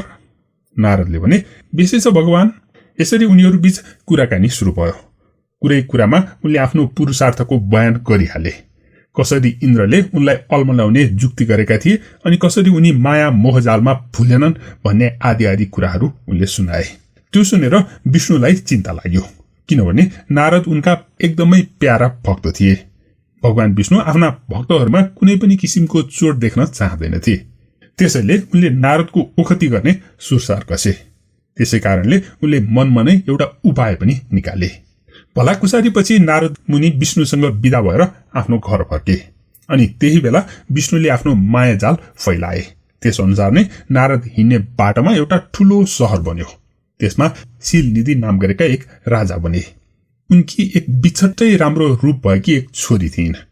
राजा आफ्नो छोरीको स्वयंवर गराउने तर्खरमा लागेका देखिन्थे। विभिन्न देश देशावरबाट राजाहरू त्यस स्वयंवरमा भाग लिनका लागि आएका देखिन्थे। शहर पनि जताततै सिंगारिएको थियो। मानिसहरू राम्रा राम्रा लुगा र गहना लगाएर फराक फुरुक गरिरहेका थिए। नारद मुनि त्यो नक्कली शहरको रमझम हेर्दै राजमहलमा पुगे। राजा शिलनिधिले मुनिराज नारदको स्वागत सत्कार गरे अनि राजकुमारीलाई बोलाएर नारदको दर्शन गर्न लगाए। नारद राजकुमारीलाई हेरेको हेरै भए, किनभने उनले त्यति राम्री केटी आजसम्म तिनै लोकमा देखेकै रहेनछन्। उनको वैरागी मनमा अलिअलि गरेर राग उत्पन्न हुन थाल्यो। त्यस केटीलाई विवाह गर्न पाए त हुन्थ्यो भन्ने विचार गरेर उनी त्यहाँबाट हिँडे। उनी फेरि सरासर भगवान विष्णुका पुगे। उनले हात जोडेर विष्णुसँग प्रार्थना गरे, हे प्रभु, म शिलनिधि राजाका छोरीसँग बिहे नगरी बाँच्न सक्दिन। अहिले ती राजकुमारीको स्वयंवर हुन लागेको रहेछ, तर कस्ता कस्ता प्रतापी र सुन्दर राजाहरू त्यसमा भाग लिन आएका रहेछन्। तिनलाई छोडेर राजकुमारीले मलाई पक्कै पनि रुचाउने छैनन्। त्यसैले मलाई आज एक दिनको लागि हजुरको रूप दान दिनुहोस्। अनि राजकुमारीले मेरै घाँटीमा वरमाला लगाइदिउन्। आफूले सोचेको हिसाबले काम हुँदै गएको देखेर भगवान विष्णु प्रसन्न हुँदै भने, आफ्नो भक्तलाई म त्यति पनि मद्दत गर्दिन र? जाऊ, तिम्रो भलो हुने काम म गरिदिन्छु। त्यसरी विष्णुले नारदलाई आफू जस्तै तुल्याइदिए, तर उनको अनुहार चाहिँ बाँदरको जस्तो बनाइदिए। नारदले आफ्नो मुख त देख्न पाएनन्, तर अरू शरीर चाहिँ ठ्याक्कै भगवान विष्णुको जस्तै राम्रो भएको हुनाले उनको खुट्टा भुइँमा थिएन। उनी उडेर फेरि अघिकै शहरमा फर्के। पाहुनाहरूको तातीमा नारद मुनि पनि गएर बसे। राजकुमारी हातमा वरमाला लिएर आइन्। नारद आफ्नो मनाशय पूरा हुने भयो भनेर मक्ख परेर बसिरहेका थिए। राजकुमारीले उनको रूप देखेपछि अरूलाई त फुटेको आँखाले पनि हेर्ने छैनन् भन्ने विश्वास उनमा थियो। तर राजकुमारीले उनको अनुहार एकपल्ट यसो हेर्न साथ मुन्टो अर्कोतिर फर्काइहालिन्। त्यो देखेर नारद मूर्छा मात्र पर्न सकेनन्। वास्तवमा त्यो अर्को राजकुमार स्वयं भगवान विष्णु नै थिए। दुलहीलाई लिएर भगवान विष्णु त्यहाँबाट हिँडे। नारद चिटचिट पसिना काटेर पल्याक पुलुक हेर्न थाले। त्यो देखेर एउटा मान्छेले उनलाई भनिदियो, तपाईले ऐनामा आफ्नो अनुहार कहिलेसम्म हेर्नुभएको छ कि छैन? नत्र यत्रो स्वयंवरमा भाग लिन तपाई पक्कै पनि आउनुहुने थिएन। के भन्छ यो फटा भनेर नारद एउटा पोखरीमा गएर पानीमा आफ्नो अनुहार हेरे। क्या हो यस्तो, मेरो मुख बाँदर जस्तो? भगवान विष्णुले धोका दिएछन् भनेर नारदलाई अचाक्ली दुःख लाग्यो। साथै रिस पनि उठ्नुसम्म रिस उठ्यो। उनी कपटी भगवानलाई श्राप दिन कसिएर वैकुण्ठतिर हाम फाल्दै गए। तर विष्णु बाटोमा नै भेटिए। उनका साथमा लक्ष्मी र तिनै स्वयंवर गर्ने राजकुमारीलाई पनि देख्दा त नारदको टुप्पीदेखि पैतालोसम्म आगो बल्न थाल्यो। ती राजकुमारीलाई आफूले उडाउने सुर कसेर पो विष्णुले यत्रो छल गरेका रहेछन् भन्ने हुन लाग्यो र नारदलाई त्यत्रो सभामा वज्र स्वाट तुल्याएकोमा खुबै रिस उठ्यो। त्यस्तो थियो भने पहिले नै भनिदिएको भए हुन्थ्यो। आफ्नो भक्तसँग पनि यस्तो छल गर्नुहुन्छ? नारद त्यसरी रन्थनिएका बेलामा भगवान विष्णुले आगोमा घिउ थप्दै भने, के छ त हालखबर नारद, किन यस्तो अनुहार लगाएको? त्यति सुनिसकेपछि नारदलाई पुगिहाल्यो। उनले भगवानलाई भन्नु नभन्नु गाली गरे अनि श्राप दिए। तिमीले मलाई मन परेकी स्वास्नी बिहे गर्न दिएनौ, त्यसैले तिमीले पनि स्वास्नीसँग छुट्टिनु परोस् र मलाई जुन बाँदरको अनुहार दिएर ठग्यौ त्यही बाँदरको मद्दतबाट मात्र तिमीले फेरि स्वास्नी भेटाउनु परोस्। भगवान विष्णुले नारदको श्रापलाई सहर्ष सकारे अनि उनले आफ्नो अघिको माया खिचेर लिए। त्यति गर्नासाथ उनका साथमा देखिएका लक्ष्मी र राजकुमारी दुवै अलग भए। त्यो देख्नासाथ नारदको भ्रम पनि स्वाट्ट हरायो। उनले जम्मै कुरा बुझे। भगवानले त उनको घमण्ड तोड्न पो यो जाल बुनेका रहेछन् भन्ने उनले थाहा पाइहाले। आफ्नो गुण गर्ने भगवानलाई उल्टो आफूले श्राप दिएको सम्झेर नारद थक्क भए। उनले भगवानको पाउ समातेर माफी मागे। आफूले अघि दिएको श्राप भगवानलाई नलागोस् भनेर नारद चिच्याउन लागे। तर श्राप एकपल्ट दिइसकेपछि नलाग्ने कुनै सक्दैन थियो। त्यसैले भगवान विष्णुले नारदलाई यताउति देखाएर सम्झाउन थाले अनि शिवजीको भक्ति गरेर आफ्नो पछुतो बिर्सने सल्लाह नारदलाई दिए। नारद पनि जे हुनु भइसक्यो भनेर सत्यलोकतिर लागे। भगवान विष्णुले नारदको ओखति त गरे, तर अब उनको श्राप पूरा हुने उपाय पनि त गर्नु पर्यो। त्यसैले उनले त्रेता युगमा अयोध्यामा राजा दशरथका छोरा भएर जन्म लिनु पर्यो। आफ्नो वनवासको व्यवस्था मिलाउनु पर्यो अनि रावणबाट सीतालाई हरिने चाँजो पाँजो मिलाउनु पर्यो। आखिरमा हनुमान, सुग्रीव आदि बाँदरहरूको मद्दतबाट रावणलाई लडाईँमा मारेर सीतालाई फिर्ता ल्याउने प्रपञ्च पनि उनले पहिल्यै गरिसकेका थिए। अनि नारद मुनिको वचन अनुसार सीतालाई लङ्काबाट फर्काउने कार्य भयो। त्यसरी भगवान विष्णुले आफ्नो भक्तको वचन पूरा गर्नको लागि राम अवतार लिएका थिए। यो थियो रामायण अघिको कथा। त्यसपछि हुन्छ विष्णुको 8औं अवतार श्रीकृष्णको रूपमा। त्यस बेलासम्ममा मानिसहरू पूर्ण रूपमा विकसित भइसकेका देखिन्छन्। उनीहरूको शारीरिक मात्रै नभएर मानसिक विकास एउटा महत्वपूर्ण अवस्थामा पुगिसकेको छ। त्यसैले महाभारत कालमा मानिस शक्ति, सम्पत्ति, यौन र यौवनको दास हुन थालेको प्रश्न देखिन्छ। यसले गर्दा जताततै कोलाहल, युद्ध, मारकाट अनि अशान्तिले विश्व नै आक्रान्त भएको देखिन्छ विष्णुको 8औं अवतारको समयमा। कृष्णको जन्म पनि अनौठो काल र परिस्थितिमा भएको थियो। वासुदेव र देवकीका 2 जीवित पुत्रहरूमा पौराणिक कथन अनुसार दुवै पुत्र भगवान विष्णुका अवतार भएको विश्वास गरिन्छ। विष्णुले आफ्नो टाउकोबाट निकालेका 2वटा कपालहरूमा एउटा सेतो कपालको माध्यमबाट बलरामको गर्भधारण भएको र अर्को कालो कपालको त्यान्द्रोबाट कृष्णको गर्भधारण भएको भन्ने किम्वदन्ती रहेको छ।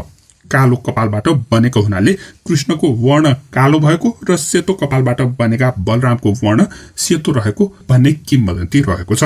यसरी भगवान विष्णुको कृपाले गर्भधारण गरेकी देवकी उनको 8औं गर्भ आएको दिनदेखि नै अति नै चिन्तित थिइन्, किनकि उनका त्यसअघिका 6 जना सन्तानहरूलाई उनका आफ्नै दाइ कंसले अति नै निर्ममतापूर्वक हत्या गरिदिएका थिए। 7औं सन्तान बलरामलाई भने देवी योगमायाको कृपाले रोहिणीको गर्भमा स्थानान्तरण गरिएको हुनाले जीवित रहेको भन्ने किम्वदन्ती रहेको छ। अब 8औं सन्तानलाई त कंसले कुनै पनि हालतमा छोड्दैनन् भन्ने देवकीलाई पक्का थियो, किनकि उनको विवाहको दिन भएको आकाशवाणीले प्रष्ट रूपमा उनको 8औं सन्तानले नै कंसको वध गर्ने घोषणा गरेको थियो।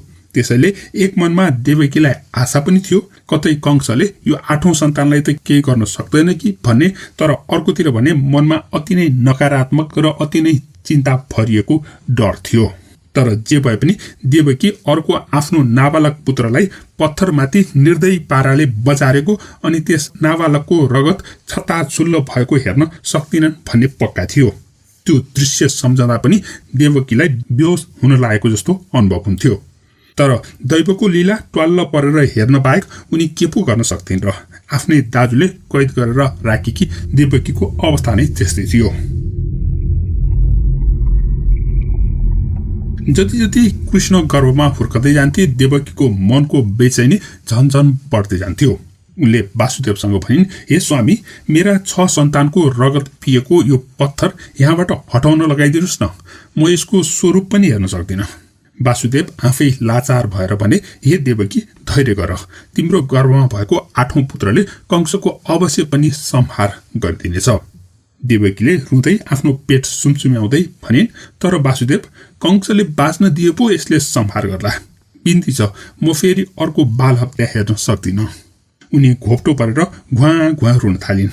वासुदेवले जन्जिरले बाँधिएको आफ्नो हातले देवकीको कपाल सुमसुम्याउँदै भने, हेर देवकी, रात आएपछि दिन अवश्य पनि आउँछ, दुःख कटेपछि सुख अवश्य पनि आउँछ। त्यसै गरी अत्याचारको पनि अन्त्य भएर सदाचार अवश्य पनि आउँछ। धैर्य गर, सबै कुरा ठिक हुन्छ। वासुदेव कति लाचार थिए भने बाबु भएर पनि आफ्नो छोराको सुरक्षाको जिम्मा लिन्छु भनेर उनी भन्न सक्ने अवस्थामा नै थिएनन्। मोटा मोटा जन्जिरमा बाँधिएका हात हेर्दै वासुदेवले सोचे, हे दैव, यो कुन जुनीको सजाय हो? म किन यस्तो लाचार भएको छु? यो थियो कंसको दरबारमा भएको कारावासको दृश्य। त्यस्तै कृष्णको गर्भधारण भए लगत्तै उता वैकुण्ठमा देवी योगमाया र भगवान विष्णु अब कृष्णको जीवनको रक्षा कसरी गर्ने भन्ने बारेमा छलफल गरिरहेका थिए। देवी योगमाया भन्छन्, अब त बलरामलाई झैं कृष्णलाई अर्को महिलाको पाठेघरमा सार्न पनि मिल्दैन। कंसले उसको सुरक्षा घेरा अहिले त अभेद्य बनाइसक्यो। विष्णु भन्छन्, देवकीको यो 8औं सन्तान त जीवित रहनै पर्छ, जसरी भए पनि जीवित रहनै पर्छ। त्यसैले हे योगमाया, तिमी अब गोकुलको नन्दलालको पत्नी यशोदाको गर्भमा गएर बस। कृष्णको जन्म लगत्तै उनका पिता वासुदेवले उनलाई बोकेर त्यहाँ ल्याइ पुर्याउँछन् र तिमीसँग साटेर लग्नेछन्।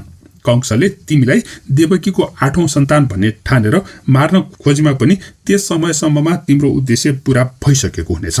त्यसैले तिमी त्यहाँबाट सकुशल उम्कन सक्नेछौ। विष्णु र योगमाया बीच यो सम्बन्धी लामो छलफल भयो र अन्त्यमा योगमाया यशोदाको गर्भमा गएर बसिन्। त्यसपछि भाद्र कृष्ण अष्टमीको दिनमा देवकी र वासुदेवका 8औं सन्तानको रूपमा श्रीकृष्णको जन्म भयो। श्रीकृष्णको जन्म लगत्तै कारावासका सुरक्षाकर्मी लगायत सम्पूर्ण मानिसहरू निदाए। सबैजना केही थाहा पत्तो नै नहुने गरेर बेहोस भएपछि कारावासको ढोका आफै खुल्यो।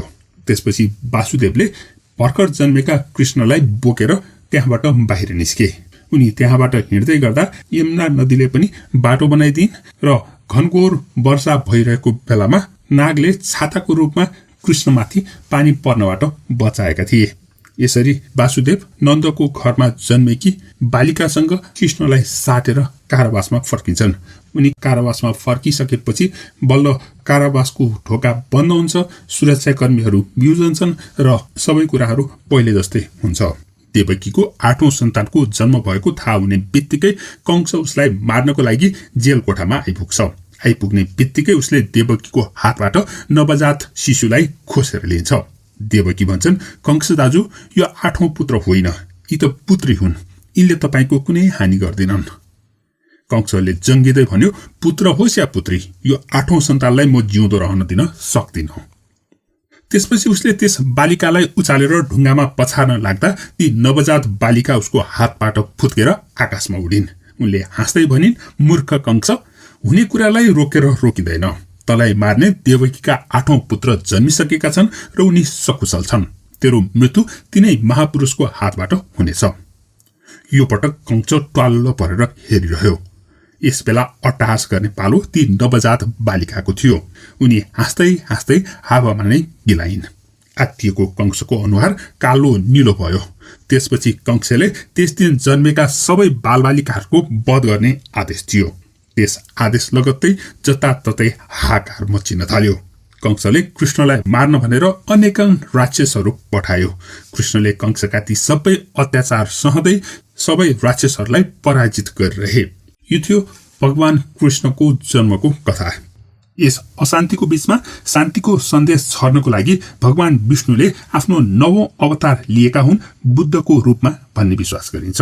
प्रस्तुत गर्दैछु बोधिसत्वको जन्मदेखि गृह त्यागसम्मको कथा। नेपाल तौलिहवा जिल्ला अन्तर्गत कपिलवस्तु भन्ने एउटा रम्य देश छ। आजको करिब 2500 वर्ष अगाडि त्यो देश साह्रै राम्रो र समृद्धशाली थियो। त्यसबेला त्यहाँ शाक्य वंशका महाप्रतापी राजा शुद्धोधन राज्य गर्दथे। तीनताका मायादेवी र प्रजापति भने 2 रानी थिए। उनी साह्रै धर्मात्मा र प्रजावत्सल राजा थिए। महारानीहरू पनि उस्तै धर्मात्मा र सबैप्रति दया करुणा राख्ने थिए।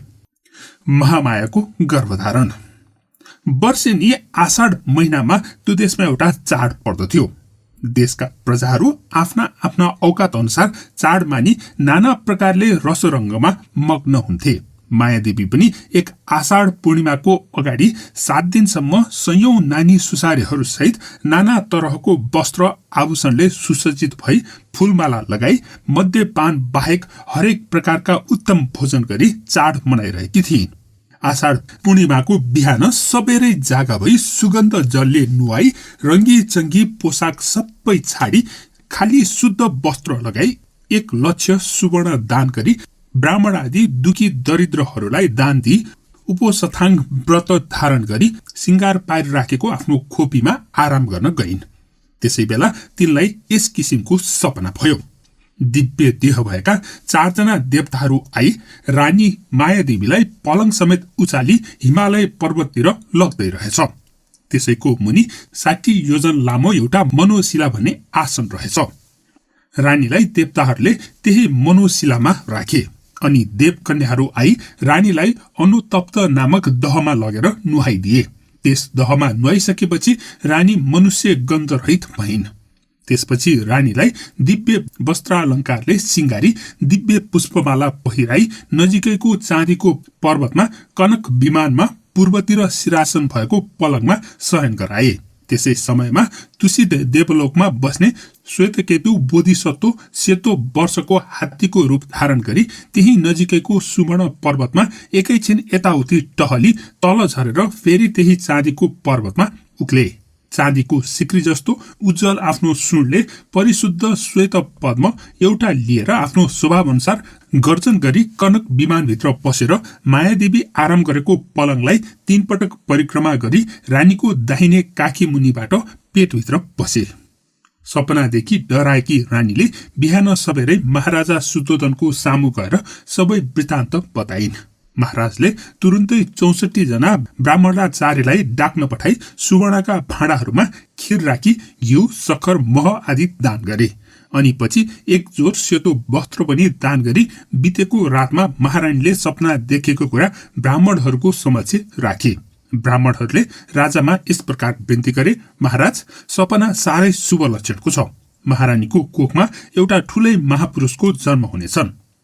त्यो बालक राजपाट सम्हालेर गृहस्थी नै भएर बसे भने पनि चक्रवर्ती राजा हुनेछन्। यदि संसार त्यागेर सन्यासी भए भने बुद्धत्व नै प्राप्त गरी सर्वज्ञ हुनेछन्। ब्राह्मण वर्गका यस्ता किसिमको उत्तर सुनेर राजा रानी दुवै आनन्दले विभोर भए। राज्यभरि उत्सव मनाउन हुकुम दिए। यसरी बोधिसत्वले मायादेवीको कोखमा प्रवेश गरेको आषाढ पूर्णिमा उत्तराषाढ नक्षत्रको शुभ दिन थियो। त्यसबेला संसारमा 32 प्रकारको लक्षण प्रकट भई महाभूकम्प समेत भयो। अब मायालाई देवताको आरक्षा। बोधिसत्वले मायादेवीको कोखमा बास लिएको समयदेखि 4 जना लोकपाल देवताहरूले रानी र बोधिसत्व दुवैको आरक्षा गरिरहे। राजा सुतोधनलाई पनि त्यस दिनदेखि नाना प्रकारको लाभ हुँदै आयो। रानीको धर्म चेष्टा पनि बढ्दै गयो। त्यस बेलादेखि पुरुष तृष्णा पनि रानीलाई जीवनभर भएन। गर्भिणी भए तापनि महारानीलाई जिउ गरौं कहिले अनुभव भएन, थकाइ पनि कहिल्यै लागेन। कुनै प्रकारको रोग व्याधिले पनि छोएन। तैपनि राजाले रानीका धाई सुसारेको संख्या बढाइदिएका थिए। मायादेवीका माइत गमन। हजारौं दासी सुसारेहरूको सेवा गरिएको महारानीको गर्भ क्रमशः 10 महिना पुग्यो। एक दिन रानीलाई एकपटक माइत जान साह्रै इच्छा लाग्यो र राजालाई बिन्ती गरिन्। राजाले हुन्छ भन्ने अनुमति दिई कपिलवस्तुदेखि देवदह नगरसम्मको बाटो सफा गराउन लगाई ठाउँ ठाउँमा पूर्ण कलश आदि राख्न लगाए। वैशाख पूर्णिमाको दिन रानीलाई सुवर्णमय पालकीमा विराजमान गराई नगरका सबै सैन्य तथा कर्मचारीहरूले पछि लगाई माइत पठाइदिए। महामायादेव पनि देशका सबै महापुरुषहरूबाट अनुगमन गराई देवदहको निमित्त प्रस्थान गरिन्। बीच बाटोमा नन्दन वन जस्तो असाध्य रम्य लुम्बिनी भन्ने एउटा सालोद्यान पर्दथ्यो। त्यो उद्यानमा नगरका राजकुमारीहरू बराबर आएर खेल्न तथा हावा खान आउने गर्दथे। महारानी त्यहाँ पुगेपछि त्यस रम्य उद्यानको आनन्द लिन एकछिनको निम्ति पालकीबाट ओर्लिन् र मन परेका 4-5 जना परिचारिकाहरू साथमा लिई उद्यानभित्र प्रवेश गरिन्। बोधिसत्वको जन्म। त्यहाँ महारानीले परिचारिकाहरू सहित भएर उद्यानको प्राकृतिक सौन्दर्यको सुखानुभव गरिन्। त्यसबेला रानीले आफ्नो शारीरिक स्वभावमा केही परिवर्तन भएर आएको अनुभव भयो। रानी त्यही नजिकैको साल वृक्षको एउटा हाँगा समाती उभिन्। परिचारिकाहरूले महारानीको परिस्थिति बुझेर चारैतिर कपडाको घेरा लगाइदिए। सैन्यादि लस्करहरू परसम्म हटेर गए। माथि आकाशमा ब्रह्मादि देवताहरूको हुल भयो। त्यसै साल वृक्षको मुनि रानी मायादेवीलाई 32 लक्षणले युक्त भएका पुत्र रत्न पैदा भयो। त्यही सुसमयमा प्रकट भएर महाब्रह्माले बालकलाई सुवर्णमय जालमा थापिलिए र रानीको सामु राख्दै भने, महारानी 32 लक्षणले युक्त भएको महान भाव सम्पन्न कुमार प्राप्त भएको छ, सन्तोष गर्नुहोस्। त्यस शुभ मुहूर्तमा आकाशबाट पुष्प वृष्टि सहित शीतोष्ण जलधाराको पनि वृष्टि भयो। महाब्रह्माको हातबाट त्यो बालक लोकपाल देवताहरूको मंगल सुसम्मत सुस्पर्श भएको मृग चर्ममा थापिलिए। तिनीहरूको हातबाट पनि देशको गण्यमान्य महाजनहरूको कोमल पवित्र वस्त्रमा थापिलिए। अब बोधिसत्वको सिंहनाथ। त्यसपछि त्यो बालकले महाजनहरूको हातबाट मुक्त भई जमिनमा उभिएर सबभन्दा पहिले पूर्व दिशातिर हेरे। त्यस बखतमा त्यहाँ चक्रवालहरू मैदान जस्तो भएर गए। देवगण तथा मनुष्यले पुष्प वृष्टि गरेर पूजा गरे। त्यस बालकको रूप धारण गर्ने बोधिसत्वले यस्तै प्रकारले 10 दिशातिर हेरे अनि पछि कतै पनि आफू समान योग्य हुने व्यक्ति नदेखिपछि पुनः उत्तर दिशातिर फर्केर 7 कदम अगाडि बढाई अगोहमस्मि लोकस्स अर्थात् संसारको अग्रपुरुष म नै हुँ भनी सिंहनाद गरे। त्यस बखतमा महाब्रह्माले त्यस बालकलाई श्वेत छत्रले ओढाए। इन्द्रले चम्बर हम्के, अरू देवताहरूले राजक्र कुम्भभाण्ड लिई पछि लागे। बोधिसत्वको अन्तिम जन्म हुँदा मातृकोखमा ठिक 10 महिना सम्पूर्ण भएकै दिनमा जन्मन्छन् अनि साधारण मानिसहरू चाहिँ 9 अथवा 10 महिना बितिसकेपछि कहिल्यै जन्म लिँदैनन्। जन्म दिने बुद्ध माता उभिएकै हुन्छन्। जन्म हुने बोधिसत्व पनि धर्मासनबाट बर्लेको धर्मकथित चाहिँ बर्लन्छन्। गर्भ प्रवेशको बखतमा चाहिँ अहिले जन्मको समयमा पनि 32 प्रकारको पूर्व लक्षण देखिन थाल्यो। भूमिकम्प पनि त्यस्तै भयो। दीपङ्कर बुद्धसित बुद्धत्वको प्रार्थना गरेदेखि बुद्ध हुन आउँदासम्म बोधिसत्वले जन्म लिनासाथ कुरा गरेको जम्मा 3 पटक मात्र हो।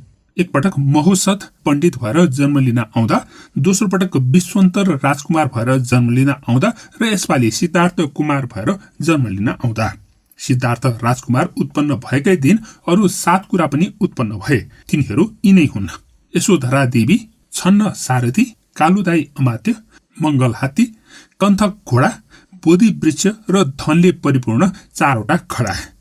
यस प्रकारले बोधिसत्व अर्थात् सिद्धार्थ कुमार वैशाख पूर्णिमाको दिन लुम्बिनी बगैँचामा जन्म भयो।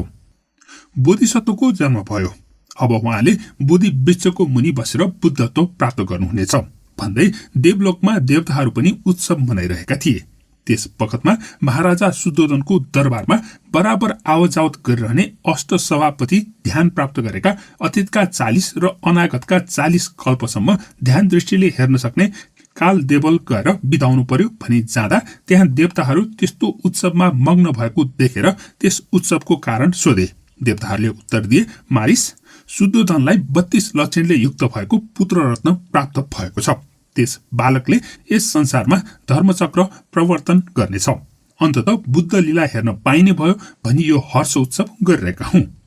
यस्तो उत्तर सुनेर तपस्वी काल देवल तुरन्त देवलोकबाट फर्केर कपिलवस्तु राजभवनमा गए। त्यहाँ पुगेपछि आफ्नो आसनमा बस्दै भने, महाराज, तपाईलाई पुत्र रत्न लाभ भएको छ भन्ने सुनेर आएको हुँ। म पनि भगवानको दर्शन गरेर आफूलाई कृतार्थ सम्झु। महाराज शुद्धोधनले बालकलाई तपस्वीको चरणमा वन्दना गराउन अगाडि लैजाँदा बालकको खुट्टा तपस्वीको टाउकोनिर बढ्यो। तपस्वीले पनि त्यस बालकको लक्षण बुझेर मनमा कुनै किसिमको अभिमान नराखी यो बालक त संसारका अग्र महापुरुष हुन् भन्ने जानेर आसनबाट उठी त्यस बालक अर्थात् बोधिसत्वको चरण कमलमा टाउकोले वन्दना गरे। यस्तो आश्चर्य घटना देखेर महाराज शुद्धोधनले, मेरो छोरा साधारण होइन, नत्र यत्रो महाऋषिले पनि किन वन्दना गर्दथे भनी आफूले पनि पुत्रको श्री चरणमा सादर प्रणाम गरे। आँखाबाट हस्रासु निकाली चित्तानन्दमा डुबे।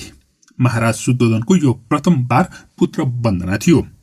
कालदेवलले यो बालकपछि बुद्ध हुने हुन् कि होइनन् भनी आफ्नो दिव्य चक्षुले विचार गरी हेर्दा निश्चय पनि यसले बुद्धत्व प्राप्त गर्नेछन् भन्ने थाहा पाई यो बालक संसारमा दुर्लभ पुद्गल हो भनी जानी मुसुक्क हाँसे।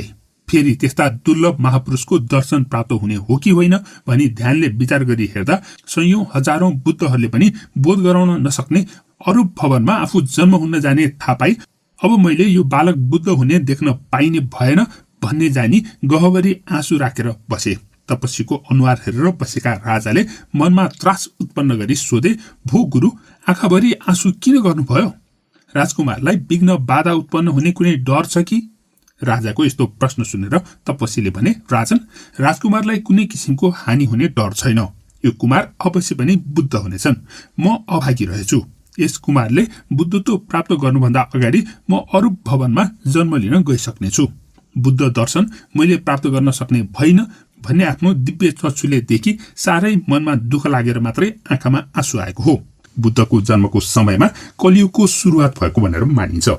त्यसपछि जति जति मानिसहरूको विकास हुँदै जान्छ त्यति त्यति कुकर्महरू पनि बढ्दै जान्छन् भन्ने विश्वासको आधारमा नै यो सबैको अन्त्यको लागि भगवान विष्णुले आफ्नो 10औं अवतार कल्कीको अवतार लिनु परेको हो भन्ने जनविश्वास रहेको छ। कल्की को हुन् भन्ने बारेमा चाखलाग्दो किंवदन्ती। भगवान विष्णुका विभिन्न 10 अवतारहरू मध्ये कल्की अवतार अन्तिम अवतार हो भन्ने विश्वास गरिन्छ। त्यसैले यो अवतार कलियुगको अन्तिम अवस्था हुने बताइन्छ। अहिले चलिरहेको कलियुगको अन्त्य आइसक्यो भनेर विश्वास गर्नेहरूले कल्की अवतारको कतै न कतै जन्म भइसक्यो होला भनेर अनुमान लगाउँछन् भने अरूले भने भविष्यमा कुनै दिन कल्की अवतारको जन्म हुन्छ भनेर मान्दछन्। तर उनको जन्म भए पनि नभए पनि जन्म भइहाल्यो भने श्रावण शुक्ल सप्तमीकै दिन हुन्छ भनेर पनि मानिसहरू विश्वास गर्छन्। विष्णुका यस अघिका 9 वटा अवतारहरू कुन कुन हुन् भन्ने सम्पूर्ण किंवदन्ती कल्कीको बारेमा छोटो चर्चा गरेपछि कल्की अवतार भनेको के हो? यो ब्रह्माण्डका 4 वटा युगहरू मध्ये सबैभन्दा खराब युग मानिएको कलियुग अहिले चलिरहेको छ।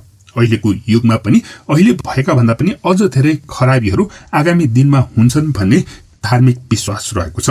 मानिसहरूले सबैतिर लुटमार, हिंसा, अत्याचार लगायतका पापहरू बढाएर लग्नेछन्।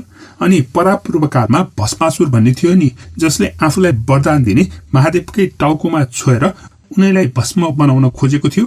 त्यसै गरेर कलियुगका भस्मासुरहरू नेता भएर निस्केका छन्। नेताहरूले आफैलाई भोट दिएर चुन्ने जनताहरूमाथि भस्मासुर शैलीमा लुटपाटको चक्र चलाइरहेको बेलामा अनि असहाय गरिबीहरूमाथि अत्याचार चरम चुलीमा पुगेको बेलामा, महिलाहरूमाथि बलात्कार गर्ने पुरुषहरू धर्मगुरु बनिरहेको बेलामा, पुरुषहरूमाथि अत्याचार गर्ने महिलाहरू सामाजिक अभियन्ता भइरहेको बेलामा, सरकारीदेखि कर्मचारीहरू सबै जताततैबाट धन सम्पत्ति लुट्ने बाहेक अरू कामै नगर्ने बेलामा, त्यस्तै बलिया देशहरूले निर्धा देशमा द्वन्द्व मच्चाएर द्वन्द्व गर्नेलाई पनि हतियार बेच्ने, सरकारलाई पनि हतियार बेच्ने गरेर तिनीहरूको रगतसँग होली खेल्दै विश्वका धनी र समृद्ध राष्ट्र बनिरहेको र यस्तै भयंकर अवस्थामा गुज्रिरहेको अनि सर्वत्र पापको सीमा नागेपछि ती दुष्टहरूको संहार गर्नको लागि भगवान विष्णुले आफ्नो अन्तिम अवतार कल्की अवतार लिनेछन् भनेर भनिन्छ। अनि त्यसपछि ती कल्कीले अधर्मी पापीहरू सबैको नाश गरेसँगै कलियुगको पनि समाप्त भएर फेरि सत्ययुगको सुरुवात हुन्छ भनेर विश्वास गरिन्छ। अब चर्चा गरौं कुन युगमा कुन अवतार। हत्या हिंसा केही पनि नहुने युग सत्ययुग पछिको युगहरू त्रेतायुग, द्वापर युग र कलियुग मध्ये रामायणको युगलाई त्रेता र महाभारतकालीन युगलाई द्वापर युगको अन्त्य मानिएको छ। महाभारतकालीन समयको अन्त्यसँगै कलियुग सुरु भएको पनि मानिएको छ। यो कलियुगको अन्त्यमा प्रलय भएर सम्पूर्ण ब्रह्माण्डको विनाश हुने र फेरि सत्ययुगबाट समय चक्र सुरु हुने विश्वास गरिन्छ। यो युग विभाजनको बारेमा फरक फरक मानिसहरूले फरक फरक धारणा व्यक्त गर्ने गर्दछन् भने भगवान विष्णुका 10 अवतारहरूमा कतिपयले मत्स्य अर्थात माछा, कुर्म अथवा कछुवा, बरा अर्थात बँदेल अवतार सत्ययुगका अवतार थिए भनेर पनि मान्ने गर्दछन्। त्यसपछिको युग त्रेता युगमा विष्णु वामन अवतारमा, परशुराम अवतारमा र राम अवतारमा जन्मिएको देखिन्छ भने द्वापर युगमा विष्णु कृष्ण अवतारमा जन्म भएको भनेर विश्वास गरिन्छ।